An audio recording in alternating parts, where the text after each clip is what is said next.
Cynet here, checking in with quick takes on the hottest stories in cybersecurity. Cynet is hosting a webinar to unpack these issues in more detail, so circle your calendars for August 15th. Let's dive in. First up, brand name breaches and fresh data leave little doubt that cyber risks throughout healthcare are on the rise. Earlier this summer, threat actors exploited the now infamous vulnerability in Move It Transfer to compromise the sensitive information of employees, students, and patients at Johns Hopkins University and Health System. Even more recently, HCA Healthcare reported that attackers stole the data of up to 11 million patients in 20 states. An illicit haul of this magnitude would rank among the top 5 worst healthcare hacks on record.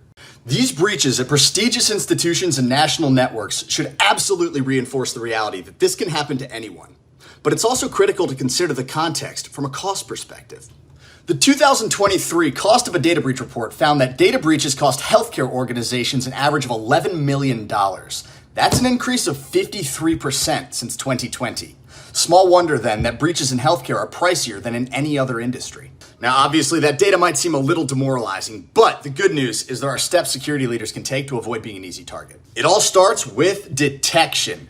A unified dashboard to monitor your entire environment is crucial to visibility. Also, a lot of highly specialized medical equipment runs on legacy operating systems, so it's a good idea to confirm that your cybersecurity platform can support every device in your organization's arsenal. If an incident does occur, then the race is on to remediate ASAP before costs can stack up. Make sure law enforcement and relevant regulators are informed immediately.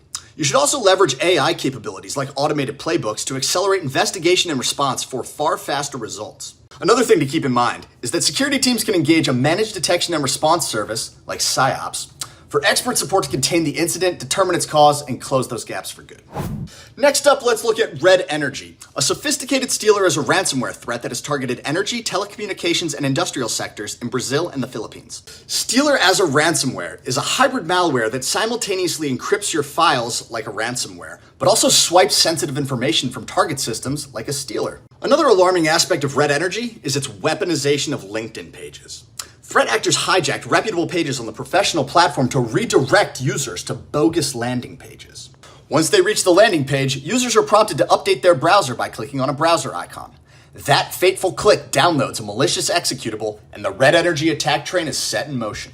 We'll analyze the attack flow in depth during that August 15th webinar. But for now, remind your employees to exercise caution when opening websites, especially those posted to LinkedIn. And remember, surprise notifications for browser updates or unexpected prompts to download a file should be met with the utmost of suspicion. Let's actually start our final story with a walk down memory lane, all the way back to mid-July, when it was revealed that China-based threat actors had swiped a Microsoft encryption key and used it to access select Outlook accounts, including, most notably, the emails of high-level US government officials. That's obviously not great news unless you're a China-based hacker, but for everybody else, it's really shaping up to be a when it rains it pours situation. Because now, researchers believe that stolen key could have allowed intruders access to other Microsoft apps beyond Outlook, including SharePoint, OneDrive, Teams. The full extent of the impact of this incident remains unclear, and crucial questions remain. Like, how did the hackers get a hold of the signing key in the first place? Or what if the hackers built additional backdoors into victims' accounts before Microsoft revoked the key? As uncertainty abounds, pressure on Microsoft is mounting, with Senator Ron Wyden asking CISA, DOJ, and FTC to hold Microsoft accountable for its, quote, negligent cybersecurity practices. Potential legal consequences are a live question, but for cybersecurity leaders, the immediate moral of the story is to properly secure and approve your cloud services and back them up with solid capabilities for incident response and log file ingestion.